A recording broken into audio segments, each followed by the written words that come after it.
Ninja cold press parts not clicking together? Here's how to fix it fast. If the parts on your Ninja cold press juicer won't lock or click into place, here's what usually causes it and how to get everything assembled smoothly. 1. Check the order of assembly. Always start by placing the juicing chamber on the base and rotating it counterclockwise until it locks. If the auger, filter, or lid is in place too early, it can block the chamber from seating properly. 2. Clean the locking grooves. Dried pulp or sticky residue can jam the locking points. Use a narrow brush to clear the edges of the chamber and base. I've linked the same one I use below. It slides right into the grooves without scratching. 3. Line up the arrows correctly. Each part has small alignment marks or arrows. Make sure the lid arrow lines up with the one on the chamber and twist until you hear a full click. 4. Don't force it.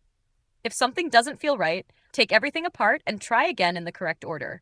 Forcing parts into place can damage the tabs or misalign the safety locks. Once everything's aligned and clean, the parts should click together without resistance. If you still need a proper brush to keep the locking areas clear, check the one I use below. It makes reassembly way smoother. Thanks for watching, and lock it in clean.